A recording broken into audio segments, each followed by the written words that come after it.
The mass use and connectivity of the internet has made cybercrime feasible.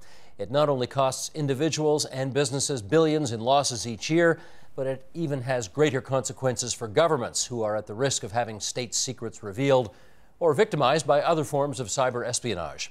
Here now to tell us more about this new frontier, Ron Deibert, director of the Citizen Lab at the Munk School of Global Affairs and the author of Black Code: Inside the Battle for Cyberspace. And Ron, we welcome you back to the studio for part two of our conversation. If we didn't completely terrify everybody yesterday by letting them know how much of their private life is being lived very much in public on the internet anyway, this chapter might do it for them. Cybercrime, give us a sense of how big this is. Well, it's enormous. I think that we've so quickly moved into this new way of communicating, mobile connectivity, social networking, cloud computing, and so on, that individuals and especially organizations, businesses and governments, have not had time to properly adopt security procedures.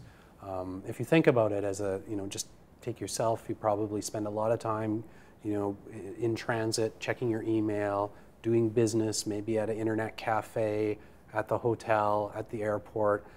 This kind of increases the number of vector points through which you are exposed. And of course, we like to share a lot. We like to click on attachments. We like to click on hyperlinks. And cyber criminals have exploited those vectors and those social networking tendencies we have to get at information that we possess. Of course, there is a blurring of cybercrime and espionage and warfare that I think is really quite serious, layered on top of that. Is cybercrime an industry at this point? It definitely is an industry. It started out, 20 years ago as the stereotypical lone hacker in the basement to something that has developed quite elaborate and distributed means of production, assembly lines almost. So you have specialized parts of the cybercrime world that will offer, for example, exploitations of specific software packages for sale in underground forums. You can go online today and rent a botnet, a distribution of zombie computers that would allow you to engage in a denial of service attack against any website for very little money. And some even offer 24/7 technical support. So it's become a very big industry. They offer 24/7 technical support on how to mess up your competition. Sure, yeah, and it's some of it is kind of fun and in the underworld, but I think we have to kind of have a nuance around what we mean by crime, because a lot of it does blur into legitimate activity. This is one of the things that has really concerned me, and I lay out in the book, is that we've seen over the last few years an evolution in cybercrime morphing into almost a legitimate business in a context where companies who are victimized and governments who are victimized in some cases feel that they should be loosened and allowed to attack back. And there's a notion in the industry of active defense. This idea that instead of just building a perimeter to try to fend off attacks, we need to go out and actually hit back at the source of the attacks. Of course, a number of products and services are developed to then service that. Most of them are indistinguishable from the tradecraft of cybercrime to begin with.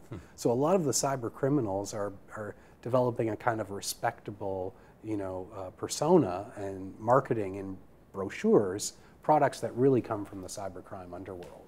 What's a digital native? Digital native is a term, if I'm not mistaken, that was developed by my colleague at Harvard University, John Palfrey, to describe somebody who has grown up within and knows nothing else but the digital world in which we live. So I guess we're maybe a bit different from that, not included. Indeed. The next billion digital natives, who are they? Well, this is very important because, as we talked about in the last show, the vast majority of internet users today, and certainly in the future, will come from countries like India, China, Asia broadly. Africa is growing at like 2,000%. Most of them will probably end up using the technology in ways that we don't use it, and certainly for ways that it wasn't intended. Cybercrime, I think, is a good example of that. We build a nice application, we think that it'll be used for some kind of sharing, and then it gets subverted and used for another purpose.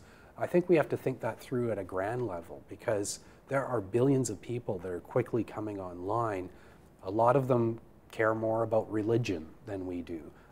Many of them live in countries where there is, an autocratic regime that may impose a level of control over cyberspace that begins to affect how we communicate and the communications environment within which we live.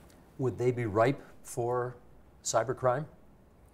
I think cybercrime is an important layer. To me, the bigger concern is the morphing of cybercrime into cyber crackdown on dissent, let's call it, or cyber warfare, because the tools are indistinguishable. I'll give you an example. In Syria, there has been an ongoing terrible conflict there, a civil war, and there's an electronic component to it, an information component, a cyber component to that conflict that many people don't see. We're tracking it closely. The opposition for the last several years has been routinely targeted by cyber criminal toolkits that enable the regime to identify them, track them down, and arrest them, or worse.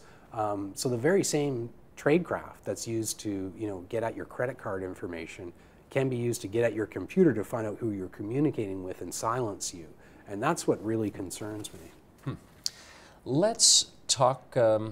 Let's have you talk to us about the story about how you were asked by the Indian government to engage in cyber warfare. Right.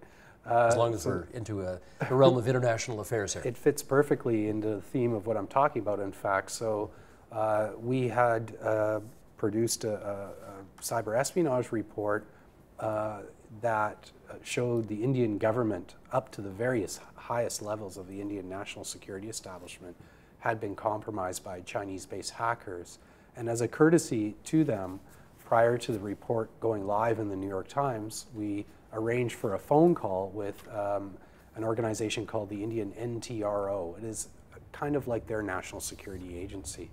We actually set up a Skype call, if you can believe it, and explained to them who we are, what our report was about. Our concern was to get to them information about the computers that were compromised so they could plug the holes before our report went live and prevent further exploitation. Instead, they asked whether we'd want to join them to fight back the Chinese. And we said, well, no, that would be improper. We kind of don't do that. We don't do that at the University of Toronto. But it illustrates, the reason I brought up that anecdote was because we assume when it comes to military affairs that governments will have a cyber army with uniforms and all of that. But in much of the developing world, those governments are reaching down into the world of cybercrime and exploiting the resources and capabilities there for national security purposes, or to clamp down on dissent, or maybe to undertake warfare abroad. And I think it's a very attractive model because it gives you a bit of plausible deniability. You could say, oh, it's not us, it's the cybercrime underworld.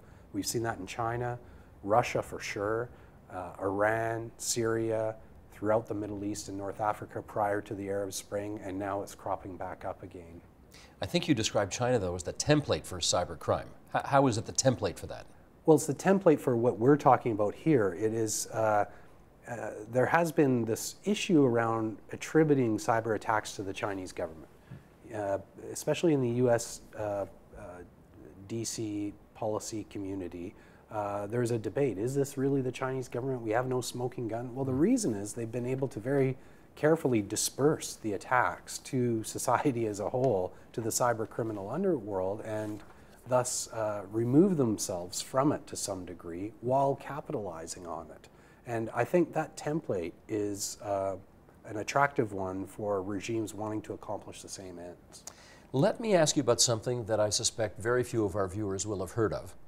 KOOBFACE, Koobface. Yeah. What is that? Koobface was, because it no longer exists, a cyber criminal network that exploited Facebook for many years. And it was an interesting case because the perpetrators behind it had a sense of humor, were mostly harmless, but very effective. They had built this extraordinary enterprise to exploit people's computers through Facebook, essentially commandeering their computers so that their browsers would click on advertisements without users being aware that would generate a fraction of a penny revenue for the perpetrators.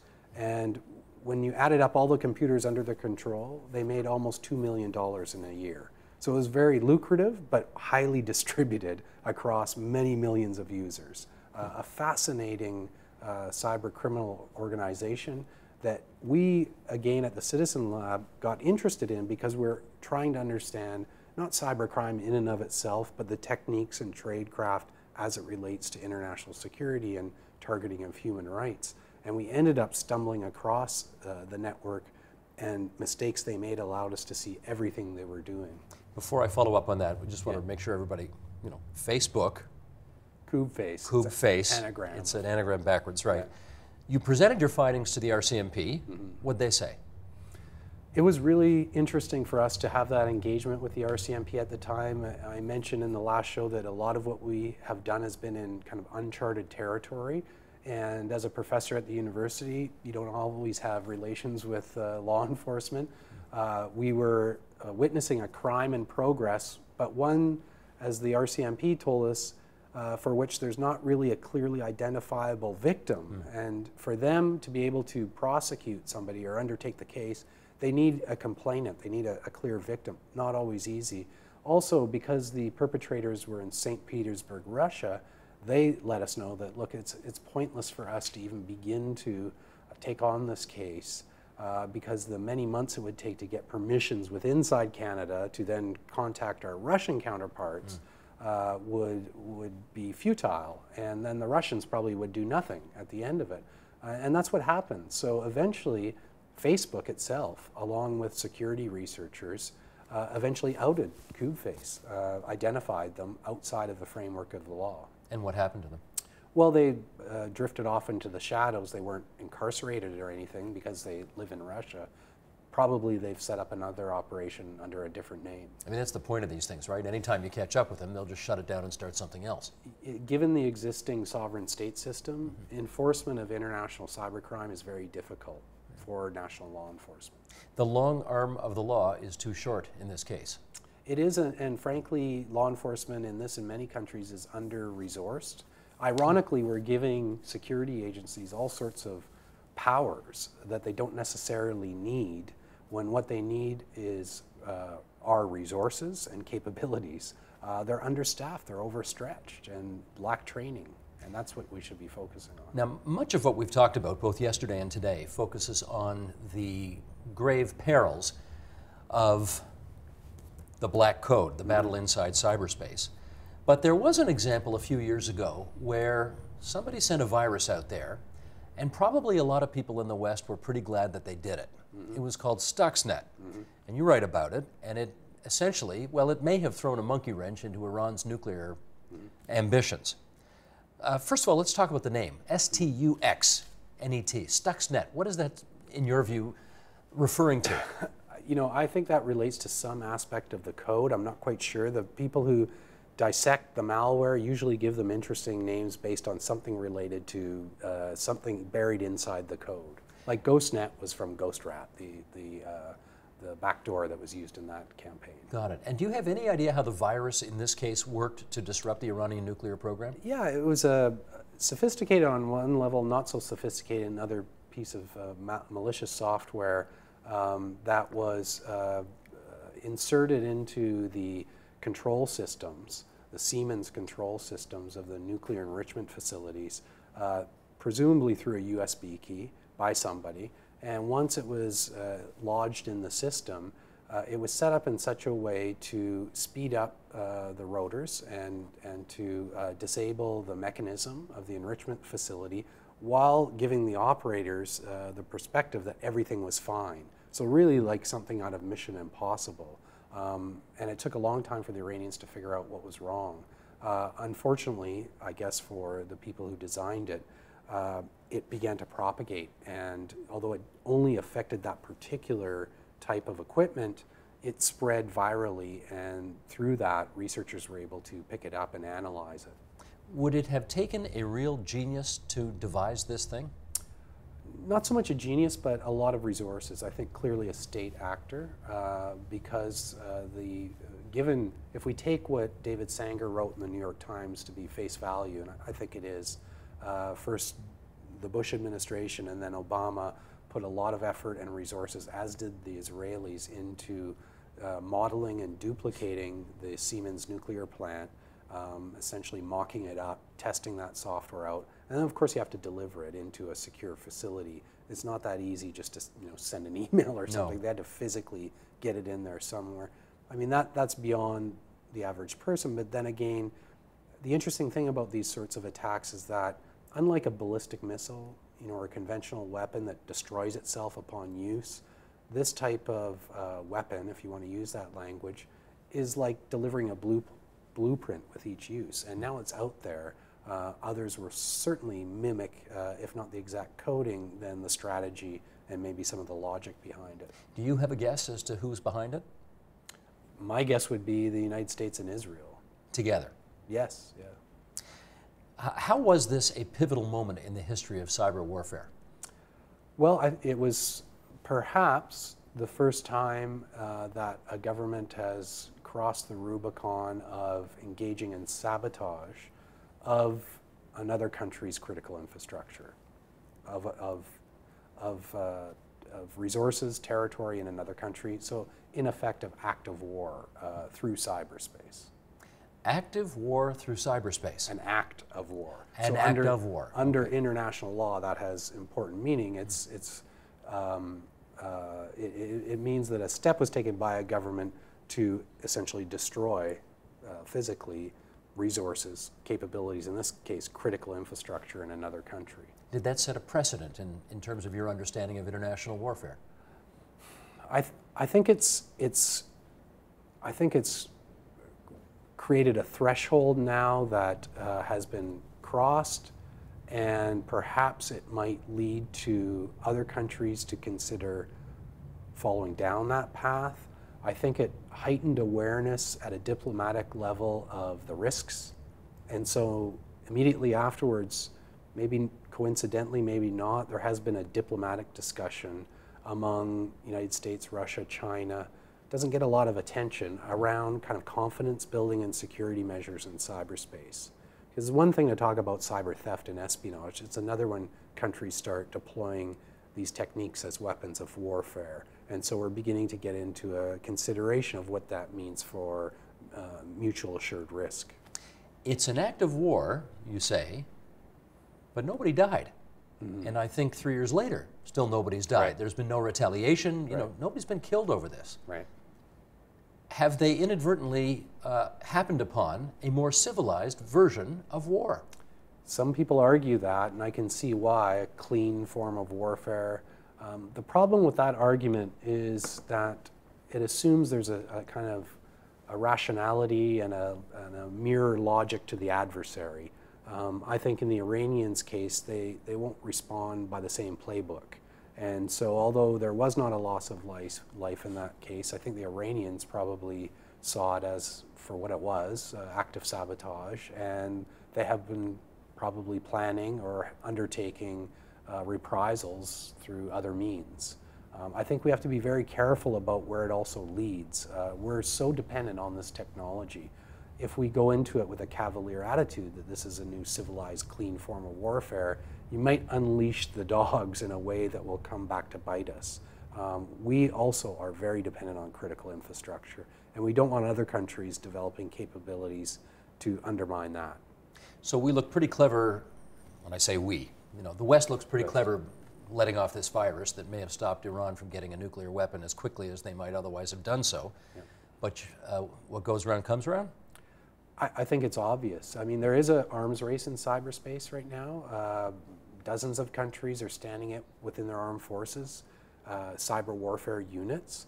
There are many companies now who see this as a lucrative business opportunity.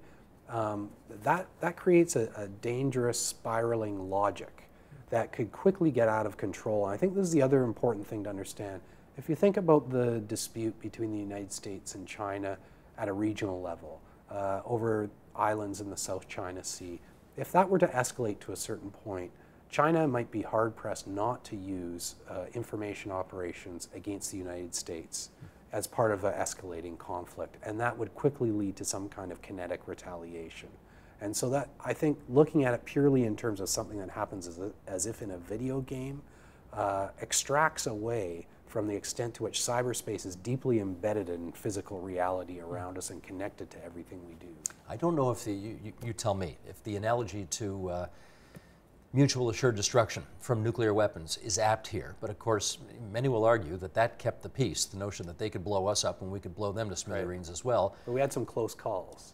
Yeah, we had a few close calls along the way, right. Do we have anything along the lines of mutual assured destruction in cyberspace yet? I think so. I think there's you might call it mutual assured crashes, or MAC, okay. With apologies to Apple users. It certainly is true that we are highly dependent on, take the financial markets, vast financial flows depend on telecommunications networks, and at a high level, no one who depends on those networks really has an interest in disabling them, and I think that does provide a degree of restraint on the Chinas, Russias, and so on of the world.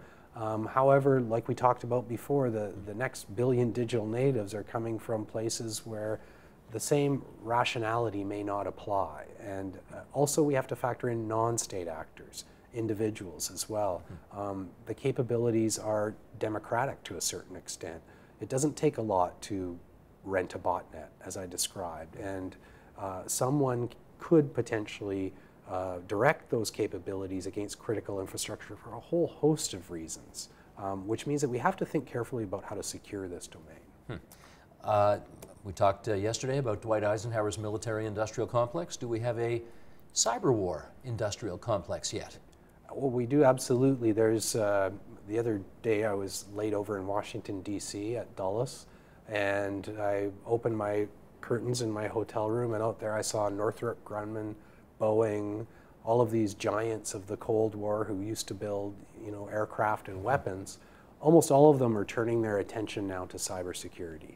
And that's because it's a highly lucrative market, in part because of big data analytics, intelligence market, but also increasingly because of servicing the arms race in cyberspace and developing weapons of warfare for cyberspace.